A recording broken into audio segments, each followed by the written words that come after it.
Before I forget, can all of you join me in congratulating Mr. and Mrs. Steve Winder on their marriage today? And I would like to say it really has been a perfect day. And I think Brittany and Steve, over the next few years, as you get a chance to talk to other people who have been married, everybody seems to have a lot of hitches or glitches during their days, but this one, although it has been long and you know, it's taken a lot of effort to get where you are today, it has been a perfect day in all respects. And so that has been wonderful, and it's something you guys will always be able to look back on. As I was thinking about, you know, what I was going to say tonight, I didn't put together any prepared comments per se, but they've been floating around in my head, and so hopefully they come out okay. Kathy has not approved them.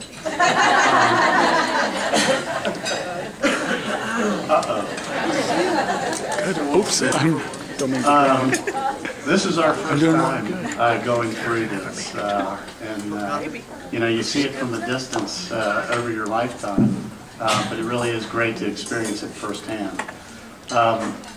You know, as I was thinking back about Steve, and something that I could share with you guys tonight, a couple of summers ago, as things were getting started with Brittany and Steve, he came back to Virginia to visit us. And Steve is a really smart guy, so he brought gifts for Kathy and for me. I don't remember what he got for Kathy, but for you golfers out there, he got me a dozen Pro V1 golf balls. And so, if you're not a golfer, that is a really nice gift. Those are top of the line golf balls. And he also got me it's a ball mark divot repair tool it's a BYU monogram. And as any of you who know me, know that I love BYU, so that's something very dear to my heart. So I got these two gifts from Steve, and so, you know, I don't play a lot of golf, but I play occasionally, and so the balls, you know, over time ended up in the water, in the woods, you know, in the tall grass, etc. But I had this ball mark divot repair tool, the BYU thing that, you know, was always with me and was in my golf bag. And as many of you are probably sort of close to the Brittany and Steve relationship, there were some things along the way that you know, ultimately led to them being here today. You know, all of us have those types of things, and Brittany and Steve had their own unique circumstances. But as I was, you know, as they were dealing with sort of the ups and downs of things to get them to where they are today, you know, I had this ball mark divot repair tool that was always with me, Steve. All the time, every time I got that bag out, Steve.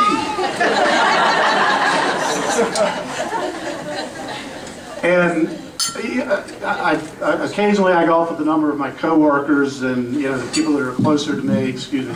And so I'd have the chance to sort of tell them the story, okay, the whole story. And I say, but I've got this golf ball marker here, and there were a couple of times I came close to taking it and chucking it into the woods. I mean, but there was something that made me hang on to it. I don't know what it was, but there was, in the back of my mind, there was something that made me hang on to it. So as Brittany and Steve are going, you know, through their relationship and getting closer to today, and I remember as things were coming back together and talking to Brittany, or it may have been through Kathy,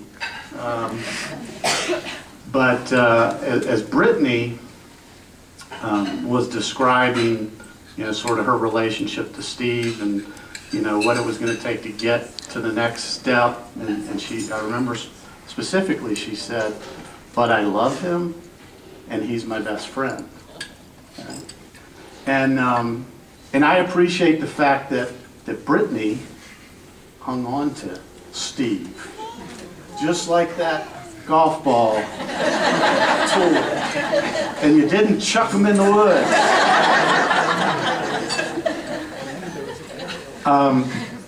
we are speaking on behalf of Kathy and myself. I mean, we are just ecstatic for both of you guys, and we are so happy to have you, Steve, in our family.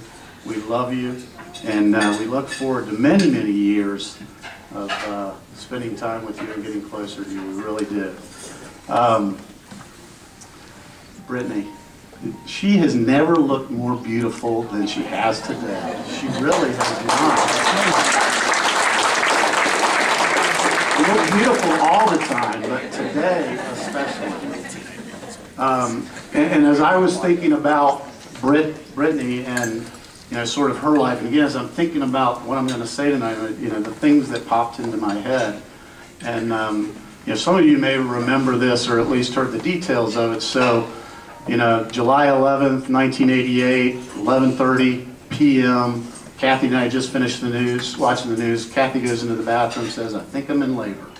Okay. Less than an hour and 20 minutes later, Kathy's in the delivery room. I had gone out because the anesthesiologist had come in to administer the epidural, and they said, "Would you leave, Mr. Crowder?" And so I was like, "I guess so." I left, and I was out there for about 30 seconds, and I was like, maybe I should just go back in. So I walked back in. This is an hour and 20 minutes after everything had started, and Brittany was making her entrance into the world. And I think over time, Brittany has made a number sort of big entrances, but none has been bigger or more wonderful than today. Seeing you come out of the temple and seeing you here tonight with all your friends and family, it really has been neat. As I think about Brittany and again, I'm thinking from both Kathy and my perspective, there's probably, I don't know how we could ask for a better daughter, really. When I think about Brittany, and you'll get your turn, Lindsay.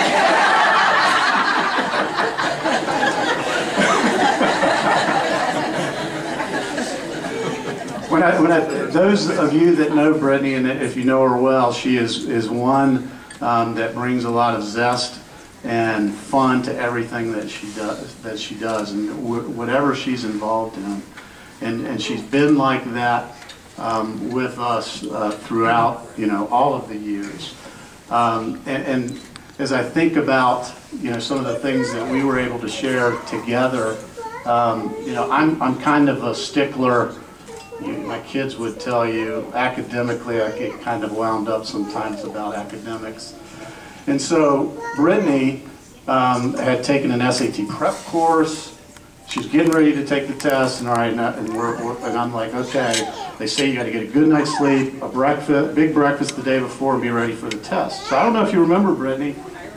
Okay, so I got up that next morning and fixed her a big breakfast. But it was a moment that obviously nobody else got up with us, but it was a moment that we shared together before she went off, and it really has been neat. As she came to BYU and as I traveled to BYU to have an opportunity to come out here, finally have a child at BYU, to be able to spend some time one-on-one with her. But anyway, I guess the last thing I would say is that, many of us in the room have kids, and when I think about Brittany, I think she is one of those children, one of those daughters that she was, all through high school, to this day, was one of those who always tried to do what's right. And so we never had to worry with her wherever she was. We knew that she was not getting into trouble, and that she was in the right place at the right time. And this certainly is the right place and the right time for you to be today. And I just want to close by saying I love you. Mom and I both love you, and we wish you all the best. And just remember, both Steve and Brittany, that Kathy, myself, John, Arliss, and you've got a lot of family and friends. We're here for you. We will always be here for you. So congratulations.